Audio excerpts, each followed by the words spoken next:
ओम नमो भगवते वासुदेवाय। राधे राधे, हरे कृष्णा। हम आप सभी के लिए आज एक बहुत ही सुंदर कहानी लाए हैं।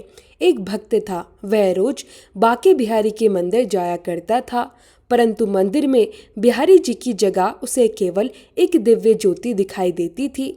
मंदिर में बाकी सभी भक्त कहा करते थे, वाह, आज बांके बिहारी जी का श्रृंगार कितना सुंदर है, आज बिहारी जी का मुकुट कितना अद्भुत लग रहा है, आज उनकी पोशाक कितनी मनमोहक है। लेकिन वह भक्त मन ही मन सोचता था, बिहारी जी तो सबको दर्शन देते हैं, पर मुझे तो केवल एक ज्योति ही दिखाई देती है। हर दिन उसके साथ ऐसा ही होता रहा। एक दिन वह बड़े दुखी मन से बिहारी जी से बोला, ऐसी क्या बात है प्रभु कि आप सबको तो दर्शन देते हैं पर मुझे दिखाई नहीं देते। कल आपको मुझे दर्शन देना ही पड़ेगा। अगले दिन वह फिर मंदिर गया, लेकिन उस दिन भी बिहारी जी उसे केवल एक ज्योति के रूप में ही दिखाई दिए। तब वह बोला, बिहारी जी, अगर कल आपने मुझे दर्शन नहीं दिए तो मैं यमुना जी में डूबकर अपने प्राण त्याग दूंगा। उसी रात बिहारी जी एक कोढ़ी के सपने में आए जो मंदिर के रास्ते में बैठा रहता था। भगवान बोले, तुम्हारा कोढ़ ठीक करना है। कोढ़ी बोला, हाँ भगवान।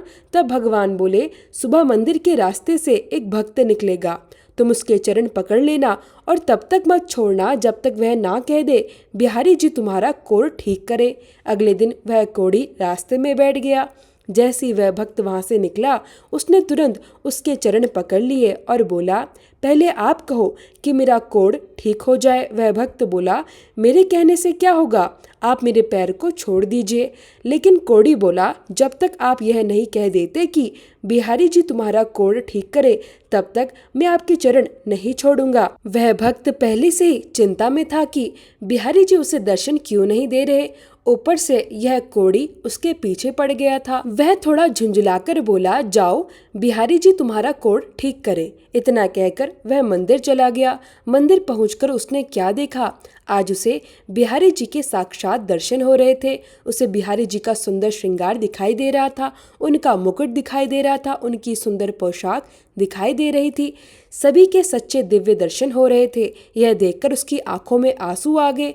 वह भावुक होकर बिहारी जी से पूछने लगा, प्रभु, अब तक आप मुझे दर्शन क्यों नहीं दे रहे थे। तब बिहारी जी मुस्कुराकर बोले, तुम मेरे निष्काम भक्त हो, आज तक तुमने मुझसे कभी कुछ नहीं मांगा, इसलिए मैं तुम्हें क्या मुंह लेकर दर्शन देता। भगवान आगे बोले, यहाँ बाकी सभी भक्त मुझसे कुछ न कुछ मांगते रहते हैं, इसलिए मैं उनसे नजर मिला सकता हूँ, लेकिन तुमने कभी कुछ नहीं मांगा तो मैं तुमसे नजर कैसे मिलाता। पर आज तुमने रास्ते में उस कोढ़ी से कहा कि बिहारी जी तुम्हारा कोढ़ ठीक करे, बस इसी कारण मैं तुम्हें दर्शन देने आ गया।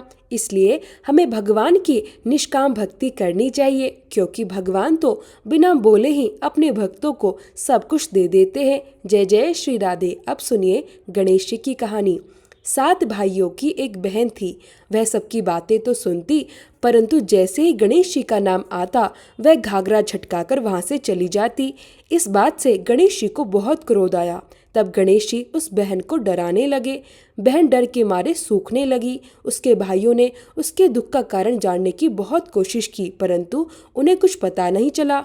7वां भाई बहुत चतुर था। एक रात वह आधी रात को वेश बदलकर वहां बैठ गया। तभी उसने गणेश जी को पकड़ लिया और पूछा, तुम कौन हो और मेरी बहन को क्यों डराते हो। तो वह बोले, मैं गणेश हूँ, तेरी बहन सबकी बातें तो सुनती है लेकिन मेरे नाम से दूर भागती है, इसलिए मैं उसे डराता हूँ। भाई ने हाथ जोड़कर कहा, इसका कोई उपाय बताइए। तब गणेश जी बोले, जब भी कोई कथा कहे तो गणेश जी की कथा कहे बिना वहां से ना उठे। उस दिन से बहन ने नियम बना लिया कि वह गणेश जी की कथा सुने बिना भोजन नहीं करेगी। धीरे धीरे गणेश जी उससे बहुत प्रसन्न हो गए। फिर गणेश जी ने उसे सुंदर घर वर दिया और उसका जीवन सुखों से भर दिया। हे गणेश जी महाराज, जैसा आपने उसे सुख दिया वैसा ही सुख सभी को देना, सभी को अमर सुहाग देना, अमर पीहर वासा देना। प्रेम से बोलिए गणेश जी महाराज की जय हो।